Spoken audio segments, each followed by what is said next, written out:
Irmãos, olhando para as Escrituras e vendo cada passo que o Senhor Jesus dá no Evangelho de Marcos, nós ficamos assim, abismados com detalhes importantes que a gente, ao passar os olhos lendo a palavra, a gente não percebe. Talvez na preleção de hoje você diga, não, eu já sabia disso, mas uma coisa interessante que a gente tem que entender no tema de hoje, que é, ele veio para pregar o evangelho da salvação. Ele veio para pregar o evangelho da salvação. É que precisamos dar ênfase no evangelho do nosso Senhor Jesus Cristo. E nada mais justo do que olhando para o evangelho de Marcos e enxergando cada ato de Jesus, cada passo de Jesus ao nosso favor. A pergunta é, ou as perguntas são: você tem buscado o Senhor? Você pode dizer, é óbvio, eu como cristão, eu tenho buscado o Senhor constantemente. Segunda pergunta, por que devemos orar? Por que devemos orar a Deus por intermédio do nosso Senhor Jesus Cristo? Qual a importância da oração? Será que ela é importante para nós? Por que devemos pregar o Evangelho? Pastor, mas pregar o Evangelho é para pastores ou missionários ou missionárias? Pregar o Evangelho é para todos nós. Qual a importância da pregação? Por que a pregação é importante? E sempre será importante, até a vinda do Senhor. Marcos capítulo 1, versículo 35 a 39. Abra suas Bíblias no Evangelho de Marcos, capítulo 1, verso 35 a 39.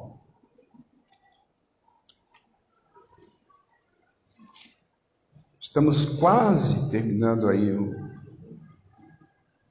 o Evangelho de Marcos. Capítulo 1, aliás. O Evangelho de Marcos, capítulo 1. Okay. Diz assim a palavra do nosso Deus. Tendo-se levantado de madrugada, quando ainda estava escuro, Jesus saiu e foi para um lugar deserto, e ali orava.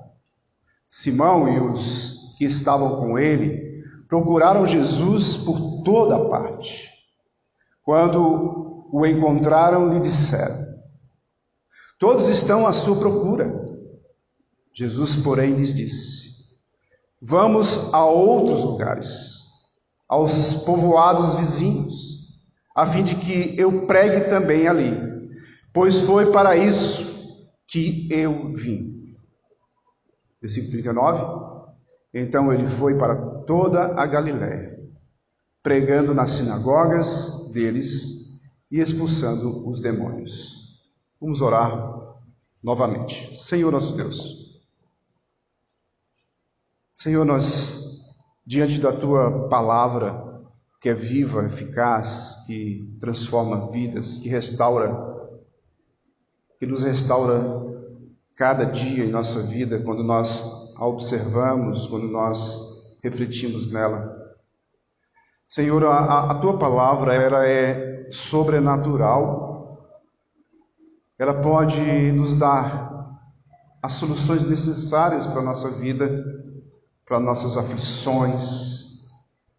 E a oração, Senhor, que é um meio pelo qual o Senhor instituiu para podermos falar com o Senhor e expressar, Senhor, as nossas necessidades, as nossas súplicas. Obrigado, Senhor, por esse privilégio de podermos Te procurar, de podermos encontrá-lo, de podermos desfrutar daquilo que o Senhor tem nos dado todos os dias de nossa vida. Nós temos a perspectiva, a visão que muitos queriam ter uma visão clara daquilo que nos espera, um regozijo absoluto daquilo que vai dar o refrigério necessário acerca dos nossos sofrimentos. Senhor, usa teu servo para falar aos corações daqueles que estão ouvindo aqui esta noite. Obrigado, Senhor, por esse privilégio. Eu não mereço nada, não mereço estar falando acerca da tua palavra. Eu não tenho nem a capacidade que vem de mim próprio, mas sabemos, ó Deus, que o Senhor usa, Senhor, usa os fracos para falar da tua poderosa palavra. Que a tua palavra, Senhor, modifique as nossas vidas. Entre no mais profundo do nosso ser para nos transformar, para estarmos mais parecidos com o Senhor Jesus. Em nome de Cristo. Amém. Você tem buscado o Senhor? Por que devemos orar? Qual a importância da oração? Por que devemos pregar o Evangelho? Qual a importância do Evangelho? Marcos vai nos mostrar nessas linhas, nessas palavras que ele, inspirado pelo próprio Deus, redigiu o Evangelho do nosso Senhor Jesus Cristo. O propósito principal de Cristo é a pregação do Evangelho. Esse é o propósito principal. O Evangelho é Ele mesmo. Ele prega a si próprio. Ele leva a mensagem para o povo, se colocando no lugar da palavra, ou Ele sendo a própria palavra. Nós sabemos disso teologicamente, verdadeiramente, especificamente naquilo que nós podemos enxergar na palavra, o Logos que se fez carne e habitou entre nós. Primeira coisa que nós podemos observar aqui, nós vamos começar no versículo 36. Você deve procurá-lo com diligência. Você deve procurá-lo com diligência. Versículo 36. Jesus passou a noite na casa de Pedro. Nós sabemos disso na sequência das pregações passadas. Marcos, ele dá uma ênfase, porque ele diz que Simão e aqueles que estavam com ele procuraram Jesus. Por isso nós sabemos que Jesus passou a noite na casa de Pedro. Uns dizem que ele estava passando um tempo na casa de Pedro, outros dizem que ele estava morando ali na casa de Pedro. Independente de qualquer coisa, nós podemos entender que Jesus fixou o seu ministério ali como um quartel-general para poder tomar decisões e sair pregando o Evangelho, curando e expulsando demônios. A gente vê aí que diligentemente eles procuravam com urgência, porque nós, olhando o versículo 35, nós sabemos que Jesus acordou bem cedo e saiu. Por que essa aflição de encontrar Jesus? Lembra que os pais de Jesus, José e Maria, estavam aflitos porque Jesus tinha desaparecido ali, no meio da multidão. E quando eles encontraram Jesus, ele disse: por que você fez isso com a gente? E ele diz assim que a coisa mais importante que ele tinha que fazer era fazer a vontade do Pai. Então Jesus, já com 12 anos, ele dava as suas saídas, mas eram estratégicas, porque tinha um intuito, tinha uma função, tinha um objetivo. E aí, por que Pedro e os outros estão preocupados em encontrá-lo? Quando o encontraram, eles demonstraram sua preocupação com aqueles que o buscam. Quando ele diz: todos te buscam. Todos te buscam, Senhor. Por esse motivo nós estamos te procurando, porque todos estão tentando te encontrar. A multidão está atrás do Senhor constantemente. A gente precisa dar uma resposta para eles.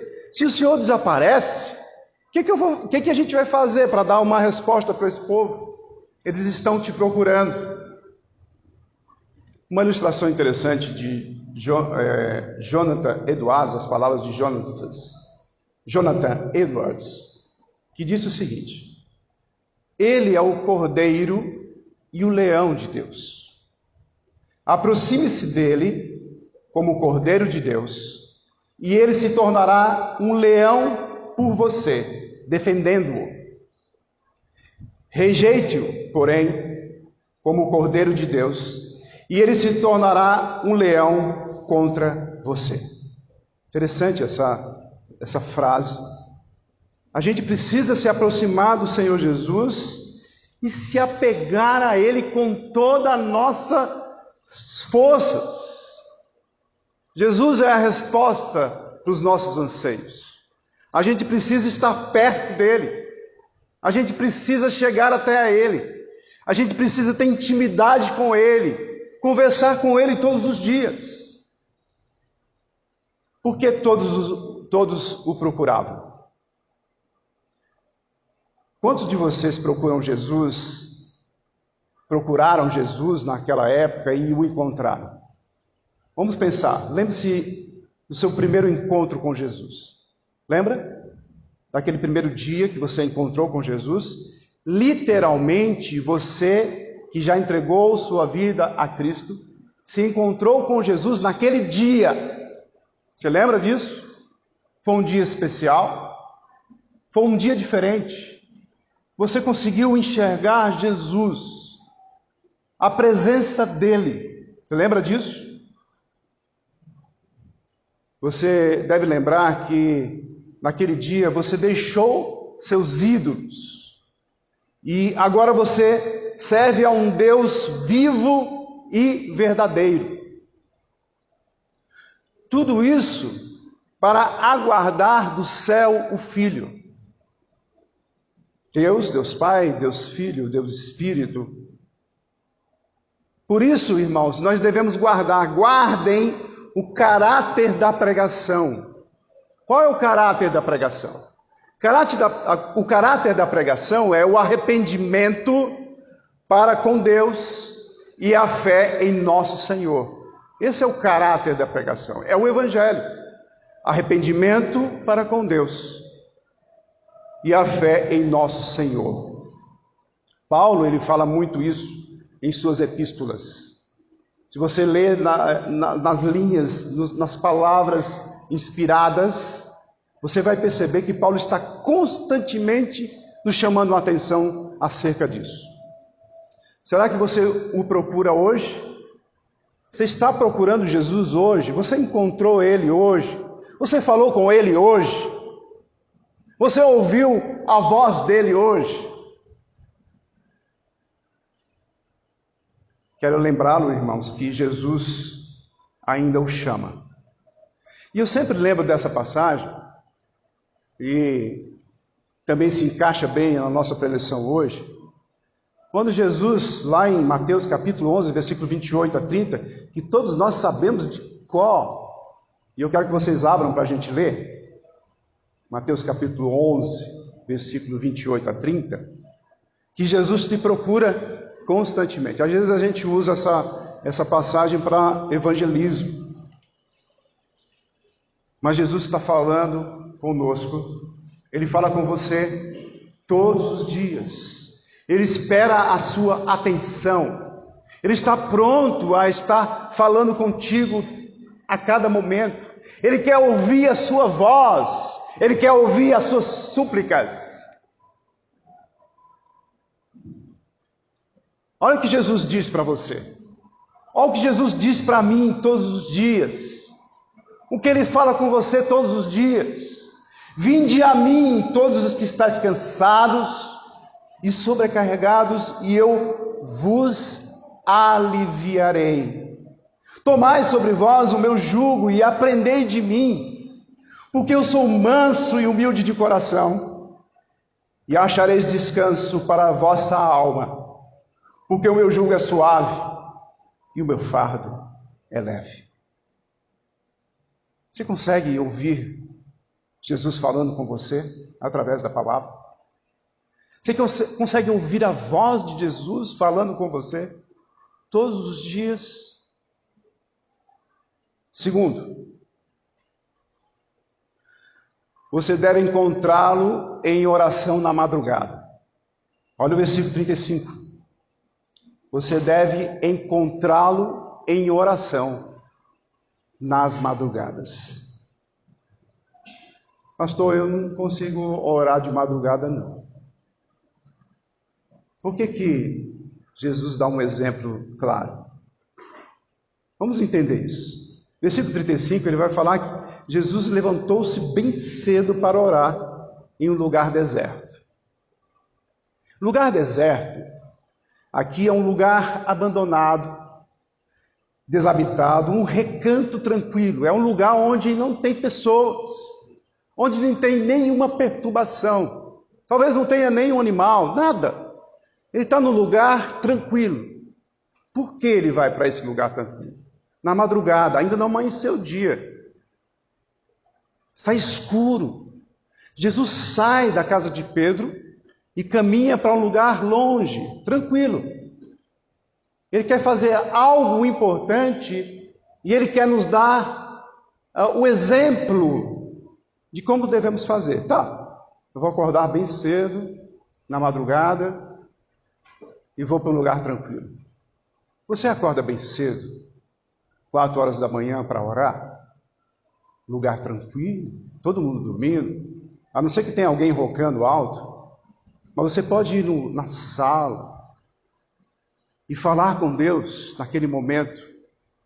Você perdeu o sono, sei lá, mas é importante que você tente fazer isso algumas vezes na sua vida, porque é nesse momento que você vai se sentir com a presença do Senhor ali, só você e Ele, conversando.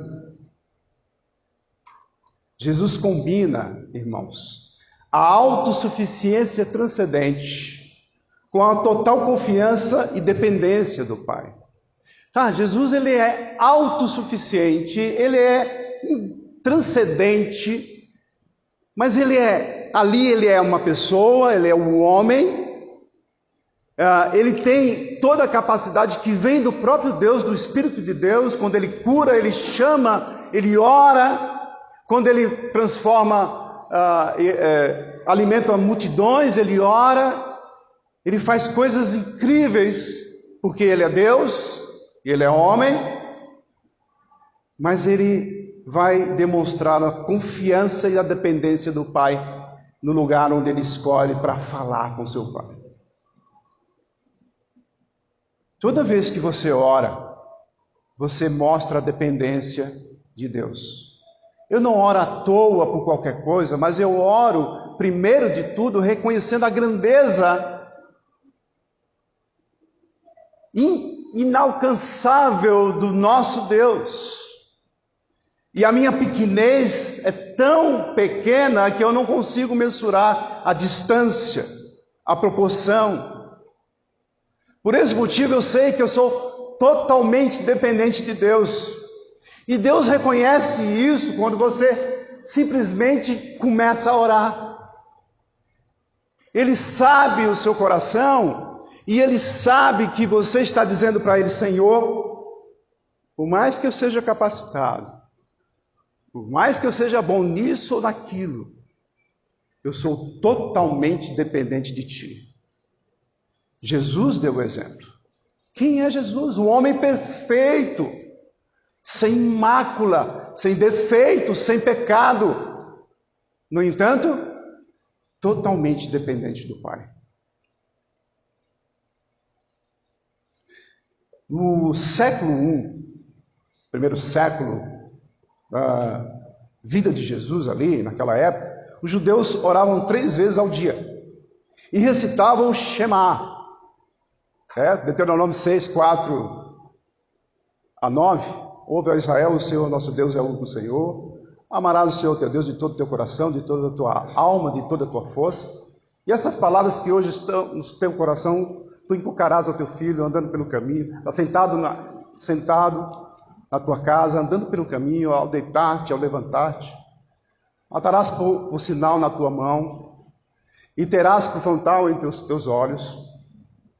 escreverás nos umbrais da tua casa, nas tuas portas. Eles recitavam isso constantemente. Pelo menos 2 vezes por dia. Jesus não era diferente, era judeu. Ele fazia as suas orações. Só que ele transcendia na madrugada ou na noite. Você já imaginou? Jesus passou a noite curando e expulsando o demônio. Quando foi de madrugada, quer dizer que ele não dormiu.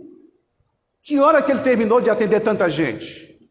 De madrugada, quando todo mundo estava descansando, ele levanta e vai orar.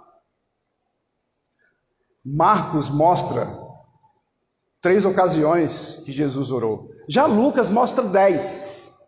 E eu vou falar algumas para a gente meditar um pouquinho. Quando Jesus, por exemplo, retira-se para lugares solitários, como este, Lucas 5,16, antes de escolher os 12 discípulos, Lucas 6,12, quando estava para fazer uma importante pergunta aos seus discípulos, Lucas 9,18, no Monte da Transfiguração, Lucas 9,28. Jesus transformou, é interessante você notar isso, que Jesus transformou o ensino da primeira oração que ele deu ali no Sermão do Monte, para aqueles seus ouvintes, para os discípulos, para os 12, ele transformou a oração em sua teologia do Abba. Abba significa o quê? Pai, ou papai. Ou alguns dizem que significa papaizinho, uma intimidade com Deus, que os judeus não tinham. Deus está muito transcendente. Eu preciso de um intermediador, o sacerdote, o sumo sacerdote, para chegar a Deus, porque eu não posso.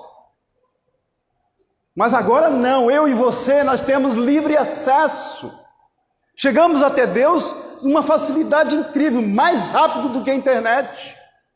Pensou e você já está falando com Deus. Não precisa de mais ninguém a não ser do Filho como intermediador. Eu posso falar com Deus. E essa intimidade que Jesus nos deu, essa demonstração de amor, a ligação do homem para com Deus, uma nova intimidade na comunhão entre o homem e Deus. Por exemplo, em Mateus 11:25, ele diz: graças te dou, Pai, ó Pai, Senhor do céu e da terra, porque ocultastes estas coisas aos sábios e instruídos e as revelastes aos pequeninos. Já em outra passagem, em João 11, versículo 41 e 42, ele diz: Pai, graças te dou porque me ouvistes. Aliás, eu sabia que sempre me ouves, mas assim falei por causa da multidão presente, para que creiam que tu me enviaste. João 11, 41, 42. Também na sua oração sacerdotal, que é uma oração maravilhosa. Quando a gente começa a ler João 17, você vê o cuidado, o amor que Jesus tem por nós. Quando ele diz: Pai, é chegada a hora. Glorifica o teu Filho, para que o Filho te glorifique a ti.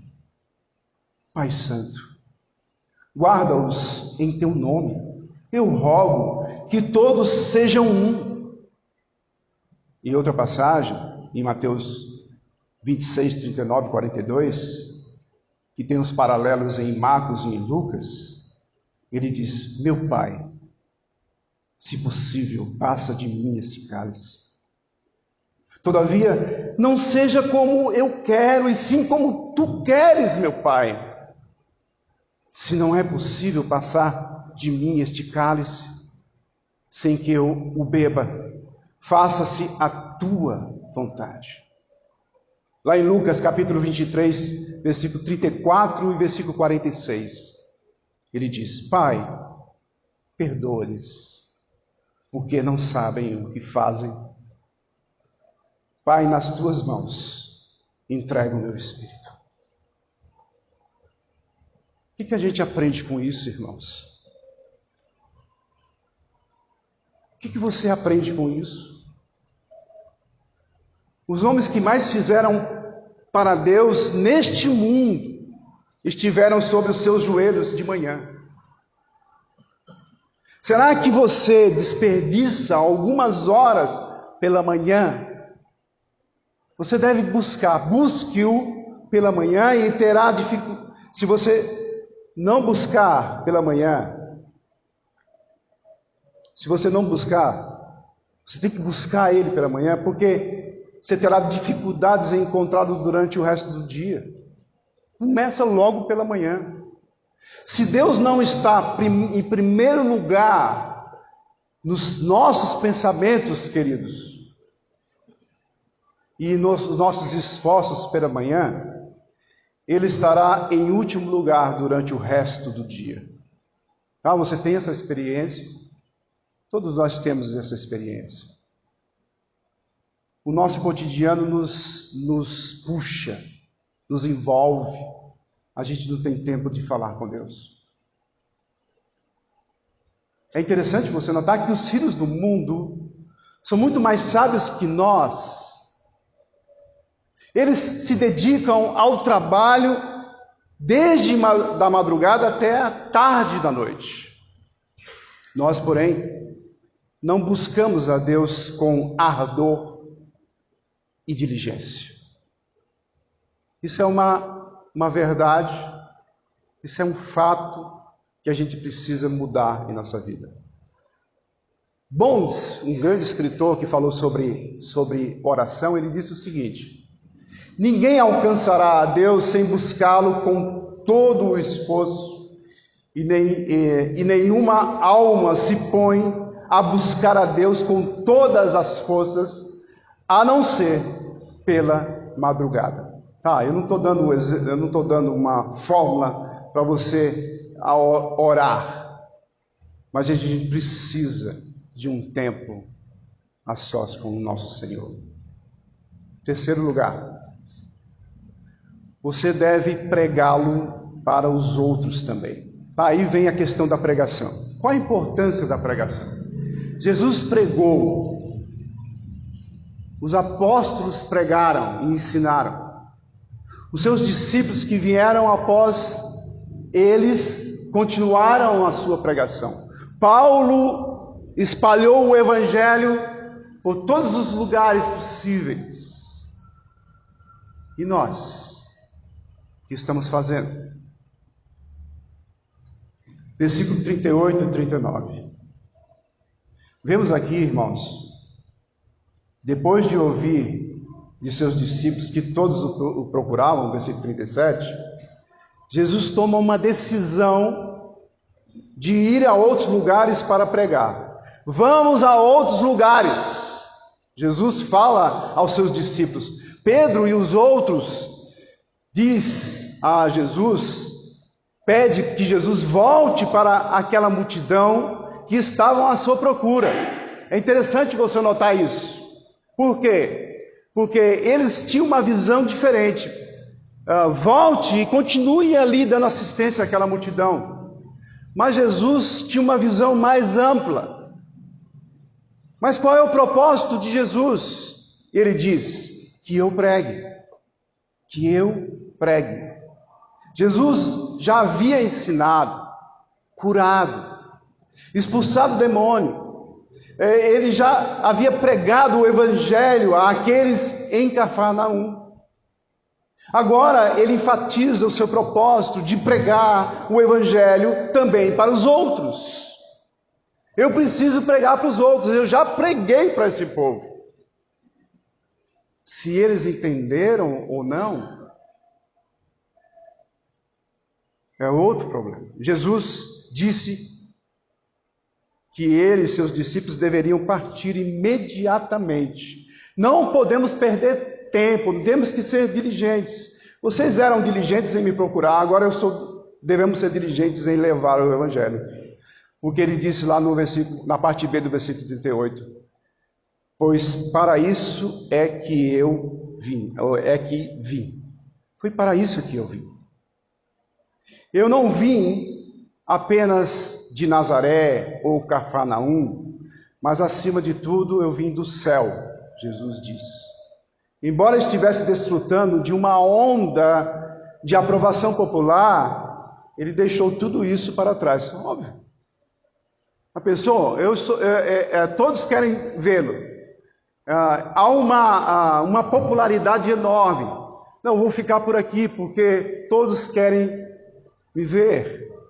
É óbvio que nós sabemos que Jesus não tinha essa intenção. Por quê? Porque ele estava mais interessado na qualidade da reação que as pessoas tinham diante dele. Na qualidade, irmãos. Ele estava mais na qualidade do que na quantidade de pessoas que se ajuntavam formando multidões. Observe isso.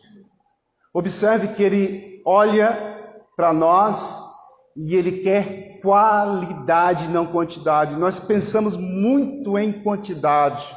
Esse é o nosso problema. Se a minha igreja tem 4.000 membros, está tudo bem. Se a minha igreja tem 100 membros, o negócio está meio ruim. Onde estão as pessoas? Onde estão as multidões? Por que as pessoas não chegam aqui? É por causa de quê? Tá, podemos ter uma quantidade, Deus é quem sabe. E a qualidade? Qual é a sua qualidade em seguidor de Cristo?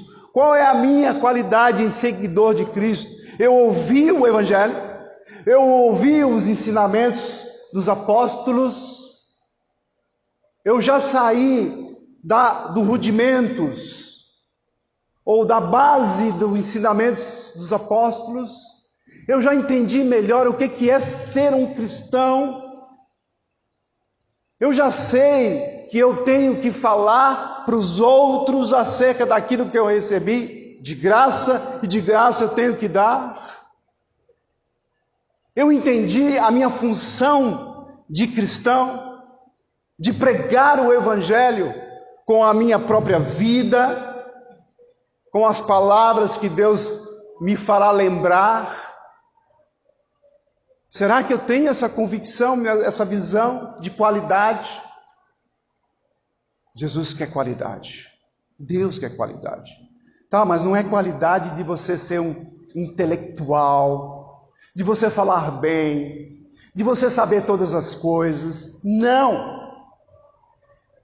Deus quer os fracos para confundir os fortes. Deus quer aqueles mais simples, humildes de coração, pobres de espírito, para levar a sua mensagem transformadora. Ainda assim, as pessoas continuavam a vir até ele. Alguns para ouvir os seus ensinamentos, outras para serem curadas, outras ainda por curiosidade ou até mesmo por outras razões, assim como hoje, mas vinham em grande quantidade. Você vê essas megas igrejas superlotadas por motivos totalmente errados. Será que nós, uma pequena porção do povo de Deus, estamos buscando essa qualidade que Deus quer ver nos nossos corações? Será que a gente tem crescido no conhecimento da palavra e aplicado tudo aquilo que nós aprendemos em nossas vidas? Tá bom, pastor, mas nós somos pecadores. Isso não justifica, irmãos. Não justifica o crescimento no Espírito de Deus que está em nós. Fruto do Espírito. Não justifica se eu não estou crescendo no fruto do Espírito, se eu tenho o Espírito de Deus em minha vida. Não justifica. Você precisa avaliar profundamente o seu ser e dizer: Senhor, me ajude a enxergar todas essas coisas lá do alto.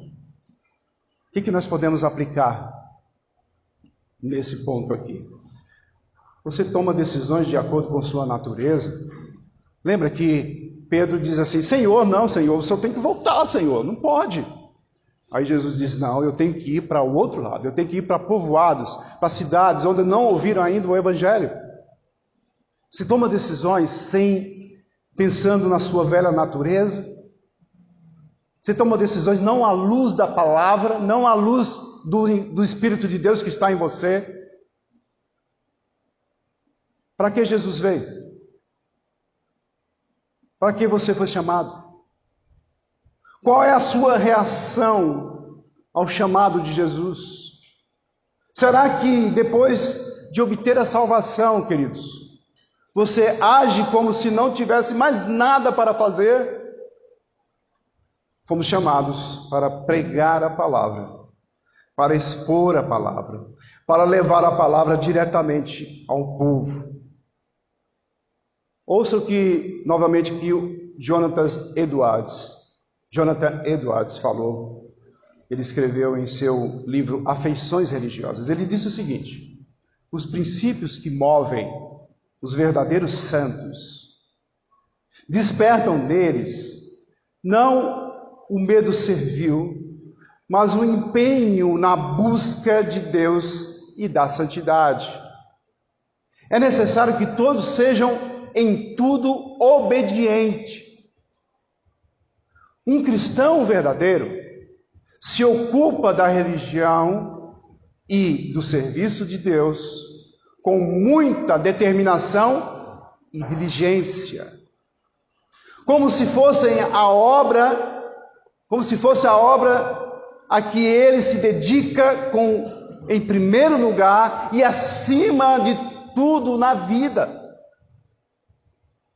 Todo o povo é de propriedade exclusiva, todo o povo de Deus é de propriedade exclusiva de Cristo. Não só pratica boas obras, mas também as executa com zelo. É muito importante isso. Eu pratico boas obras, que eu sei que agora eu posso praticá-las, porque de antemão, antes, Deus já me preparou para fazer boas obras, mas eu preciso executá-las com zelo. Essa é a diferença. Eu não posso fazer de qualquer jeito. A gente, irmãos, nós fazemos coisas para Deus de qualquer jeito. Quando sobra tempo, quando eu estou correndo na minha vida cotidiana, sem ter tempo para nada, mas eu tenho que fazer aquilo e eu faço de última hora. Esse é o nosso problema, de todos nós. Eu me incluo. Todos nós fazemos coisas para Deus de qualquer jeito, mas para o mundo não. Já percebeu isso? Quando se faz algo para o mundo, faz muito bem feito. Preste atenção nisso. Se faz bem feito. Os ímpios, aqueles que não têm Cristo, eles fazem com mais zelo do que nós. Onde está o erro? A gente precisa mudar esse conceito, esse problema nosso. Eu preciso fazer com zelo cada detalhe. Porque eu estou fazendo para Deus. Quem é o ser que está sendo adorado hoje aqui, neste lugar que o Senhor separou? É Deus que fez todas as coisas, que te deu o maior presente da salvação em Cristo Jesus. Por isso eu não posso deixar passar isso. A palavra de Deus é muito clara em relação a essa questão. Pregar o Evangelho é primordial do Senhor Jesus, nessa passagem, mas Ele também nos convocou para isso, e desse inteirinho nós temos muitas coisas a fazer dentro da obra de Deus, com zelo. Em 2 Coríntios, para encerrar, capítulo 13, versículo 5, abra suas Bíblias. O apóstolo Paulo chama a atenção a segunda epístola aos Coríntios, da igreja de Corinto, e nos chama a atenção também. Não foi só para a igreja de Corinto, mas para nós também. 2 Coríntios capítulo 13, versículo 5. O que diz lá?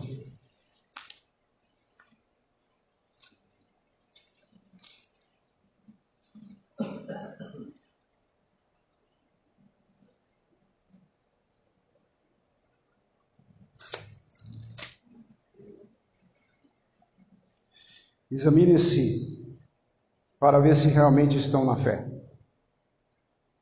Ele está falando para a igreja de Corinto. Lembra o que ele disse lá no começo de Corinto? Olha o que ele disse lá no começo. Ele diz lá no capítulo 1, versículo 1. Paulo, apóstolo de Cristo Jesus, pela vontade de Deus, e o irmão Timóteo, a igreja de Deus que está em Corintos, e a todos os santos em toda a Acaia. Santos, separados, santificados, filhos de Deus, por adoção, nascidos de novo. E ele está dizendo, examine-se para ver se realmente estão na fé. Provem a si mesmos. Ou não reconhecem que Jesus está em você ou em vocês, a não ser que já tenham sido reprovados. Irmãos, isso é muito sério para nós. A gente precisa avaliar as nossas vidas e ver se eu estou caminhando verdadeiramente na fé do nosso Senhor Jesus Cristo. Porque os custos do Evangelho são altíssimos para podermos provar a sua bondade, misericórdia e graça em nossas vidas. Ele nos deu de graça, mas quando eu dou o primeiro passo, eu tenho muitas coisas a fazer, muitas coisas a abdicar, muitas coisas a deixar para trás da minha velha natureza. Para a glória de Deus, eu preciso ser mais santo todos os dias. Eu preciso buscar essa santidade com muito zelo, com muito trabalho. Eu preciso examinar meus dias, todos os dias pregar o Evangelho para mim mesmo, para ver se eu estou andando na graça, para ver se eu estou fazendo a vontade de Deus. Eu não posso viver um Evangelho fraco, eu não posso ser alguém que se diz ser cristão e não fazer diferença no nosso meio e lá fora principalmente, para a glória de Deus. Para a glória de Deus. Amém? Senhor, nosso Deus e Pai, tenha misericórdia das nossas vidas.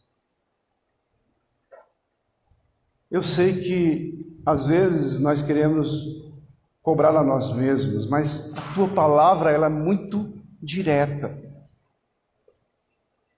A Tua palavra tem imperativos certeiros. Ela é absoluta, Senhor. Não tem meio termos. Nós somos cristãos aqui no Ocidente, tão fácil de ser. A gente não tem perseguição, Senhor. A gente pode até orar para o Senhor, Senhor, para que eu seja mais fiel a Ti, que sejamos perseguidos. Mas Senhor, tenha misericórdia de cada um de nós. Nos faça refletir na palavra que é viva e eficaz em nossa vida, porque ela transforma. Se ela nos toca porque nós somos Teus, filhos por adoção. Obrigado, Senhor, porque eu não mereço, nós não merecemos ser chamados de filhos, mas o Senhor aprove a cada um de nós a entrar na Tua presença, na Tua família, para a honra e glória do Teu nome, para a Tua glória. Em nome do nosso Senhor e Salvador Jesus. Amém. E Deus nos abençoe.